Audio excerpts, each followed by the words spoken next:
चेहरे पे आ रही स्माइल को देख के तो समझ ही गए होंगे कि आज का किस्सा किसके बारे में है। राजनीति में अटल बिहारी वाजपेयी के सिवा कोई नेता ऐसा हो सकता है जिसके बारे में बात करते समय आपके चेहरे पे गंभीरता के भाव ना आए। अटल बिहारी वाजपेयी जी ही एकमात्र ऐसे नेता हैं कि जिनके बारे में बात करते समय आपके चेहरे पे मुस्कान, होठों पे हंसी और एक गजब की ऊर्जा महसूस करेंगे आप जब आप अटल बिहारी वाजपेयी के किस्सों के बारे में बात किया करेंगे। सियासत बड़ी गंभीर विषयक चीज होती है। सरकारों का आना जाना, गठबंधन टूटना, साजिशें, शय मात का खेल, बस यही सब होता है ना। अटल बिहारी वाजपेयी की जिंदगी में खाना, खजाना, चाय की टपरी पे चाय पीना, दोस्ती में हार जाना, ऐसे एक फिल्मी किस्से मिलेंगे आपको जो अटल बिहारी वाजपेयी की जिंदगी को तमाम राजनीतिक कदों से बहुत ऊंचा उठा देते हैं। अटल बिहारी वाजपेयी का एक ऐसा ही जानदार किस्सा लेके हम आपके सामने हाजिर हुए हैं जब अटल बिहारी वाजपेयी ने अपनी चप्पल दिखा के कचौड़ी खाई थी। अच्छा, अब ये मत समझने लगिएगा कि दुकानदार के सामने गए और बोले 2 चप्पल मारेंगे नहीं तो कचौड़ी दो। अरे ऐसा नहीं है जनाब, वाजपेयी जी बड़े शरीफ आदमी थे। कहाँ वाजपेयी जी को कहाँ लेके चले गए? अरे नहीं, अब आपके दिमाग में आ रहा होगा कि अगर चप्पल दिखाई नहीं तो थंबनेल में लिखा क्यों? नहीं, चप्पल दिखाई थी, अलग स्टाइल से दिखाई थी। अब वाजपेयी जी सब कुछ अलग करते थे तो चप्पल भी जरा अलग तरीके से दिखाते थे। कैसे दिखाते थे? दरअसल ऐसा तबका है जब वाजपेयी जी नए नए कानपुर से लखनऊ आए थे। साल रहा होगा 1948-49 का। अब आप कह रहे होंगे कानपुर से लखनऊ आने की जरूरत क्या थी? अरे कानपुर में वाजपेयी जी पढ़ाई कर रहे थे और लखनऊ आए थे रोजगार की तलाश करने। भाई जेब खर्चे के लिए पैसा भी तो चाहिए, संघ का कामकाज देखेंगे लेकिन पहले जीने के लिए पैसे तो चाहिए। तो वाजपेयी जी इसके लिए लखनऊ आए थे रोजगार की तलाश में। अब वाजपेयी जी पढ़ने लिखने वाले आदमी, तो वो रोजगार भी ऐसा तलाश रहे थे कि जिसमें कुछ आमदनी भी होती रहे और उनकी लेखनी पर भी नई चमक आती रहे। जल्दी ही वाजपेयी जी की तलाश पूरी हो गई। लखनऊ में हमारे पवन पुत्र बादल जी एक नई पत्रिका निकाल रहे थे, राष्ट्र धर्म। गजब की पत्रिका थी, नई नई बड़ी मांग थी इस पत्रिका की। बादल जी से वाजपेयी जी मिले और बादल जी वाजपेयी जी से पहली मुलाकात में ही गजब प्रभावित। माने उन्हें लगा कि जिसकी उन्हें तलाश थी अपनी राष्ट्र धर्म में, बस वही व्यक्ति मिल गया उन्हें। लेखनी दमदार, गजब के शब्द, प्रवाहमयी शैली। वाजपेयी जी को तुरंत लगे हाथ पवन पुत्र जी ने एडवांस थमाया और अपने दफ्तर में नौकरी दे दी बतौर सहायक। अब वाजपेयी जी सहायक के तौर पे राष्ट्र धर्म के दफ्तर में काम करने लगे। लेकिन पहला एडवांस तो आसानी से मिल गया था वाजपेयी जी को। उन्हें उम्मीद थी आने वाले महीनों में भी वेतन ऐसा ही मिलता रहेगा, लेकिन उम्मीद नदारद हो गई। वेतन में लाग लपेट, कभी 15 तारीख, कभी 25 तारीख, कभी 1 तारीख, कभी 30 तारीख, ऐसी लाग लपेट होती थी कि वाजपेयी जी कभी भी अपने घर का किराया सही समय पे नहीं दे पाते थे। ऐसा ही एक रोज था। वाजपेयी जी को लगी थी जोरदार भूख लगी थी और जेब टटोली तो जेब में पैसे नहीं थे। अब वाजपेयी जी को लगा यार भूख जोरदार लगी है, जेब में पैसे नहीं है, करें क्या? घड़ी देखी तो 2-3 बज रहा था। वाजपेयी जी ने सोचा आज कुछ जुगाड़ करना ही पड़ेगा।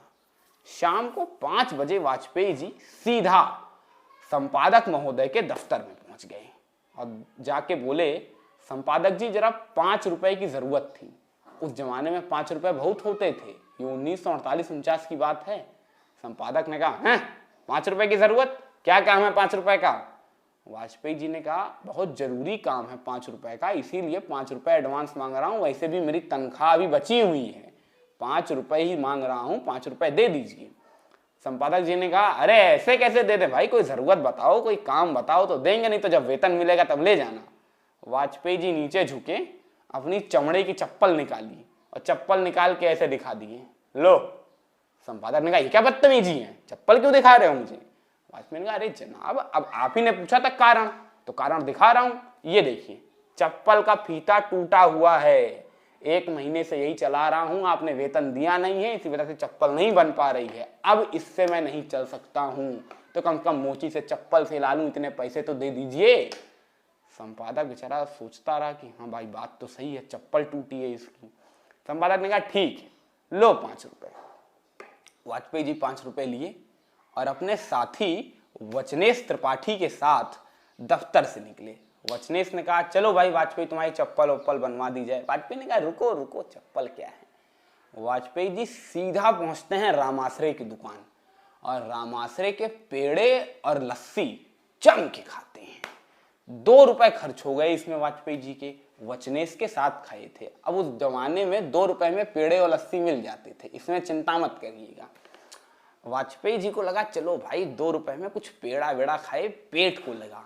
वचनेश ने कहा अरे वाजपेयी तुम तो 2 रुपए खर्चा कर दिए, अब चप्पल कैसे बनवाओगे। वाजपेयी ने कहा अरे रुको, कहाँ चप्पल के पीछे पड़े हो, घूम रहे हैं लखनऊ, मौसम अच्छा है, चलो कुछ और खाते हैं, कुछ नमकीन खाने का मन हो रहा है। और वाजपेयी जी पहुंच गए लखनऊ की मशहूर कचौड़ी की दुकान पे। वाजपेयी कचौड़ी ही है उसका नाम वैसे। वाजपेयी जी वाजपेयी कचौड़ी वाले के यहाँ पहुंचे और कचौड़ी वाले से कहे भैया 2 कचौड़ी बनाओ बढ़िया मिर्च मसाला डाल के। और वाजपेयी जी और वचनेश ने मिल के 2 3 कचौड़ी धमकी। रेट पूछा तो फिर 2 रुपए हो गए। अब वाजपेयी जी ने 2 रुपए दे दिए। अब वाजपेयी के पास बचे केवल 1 रुपए। वचनेश ने कहा भैया अब तो चप्पल बनवा लो, 1 ही रुपए बचा है। वाजपेयी ने कहा यार देखो कचौड़ी खा के ना बड़ा मन नमकीन नमकीन सा हो गया, कुछ मन साफ करने का हो रहा है। वचनेश ने कहा तो अब क्या इरादा है भाई साहब। वाजपेयी ने कहा वो देखो सामने ठेले पे भुट्टा लगाया है ना, आओ चलो भुट्टा खाते हैं। वचनेश के साथ वाजपेयी भुट्टे वाले के ठेले पे गए और 2 भुट्टे लिए, 1 रुपए के 2 भुट्टे, एक वचनेश को दिए और एक अपने पास रखे। दबा के भुट्टे नींबू नमक लगा के खाए और फिर निकले कि कुछ जरा उदर को शांति प्राप्त हुई। वचनेश ने कहा जनाब उदर को तो शांति प्राप्त हो गई, इस चप्पल का क्या करेंगे। वाजपेयी ने कहा ये चप्पल इसे 2 महीने से पहन रहा था टूटी, 1 महीना और पहन लूंगा टूटी, कम से कम उदर को शांति तो मिली। बड़ा अशांत था भाई साहब, बड़ा परेशान कर रहा था, चप्पल का क्या है, कोई बात नहीं, 2 महीने से टूटी पहन रहे थे, 1 महीना और टूटी पहन लेंगे। ऐसे थे हमारे वाजपेयी जी। इस देश के कितने राजनीतिज्ञों के आपने ऐसे किस्से सुने हैं, इसीलिए वाजपेयी के किस्से सुनाता हूं ना तो चेहरे पे गंभीरता रह ही नहीं पाती है, और गंभीरता लाने वाले मुद्दों में गंभीरता रखनी पड़ती है भाई साहब, क्या बताएं। तो अगर वीडियो अच्छा लगा हो तो लाइक कर दीजिएगा, शेयर करिएगा, कमेंट करना बिल्कुल मत भूलिएगा, और हाँ चैनल को सब्सक्राइब करना तो बिल्कुल मत भूलिए, क्योंकि यहाँ पर आपको ऐसे ही इंटरेस्टिंग पॉलिटिकल एनेक्डोट्स मिलते रहते हैं। कितनी बार बताया हूँ, तो सब्सक्राइब नहीं करते हैं, कर लिया करो भैया।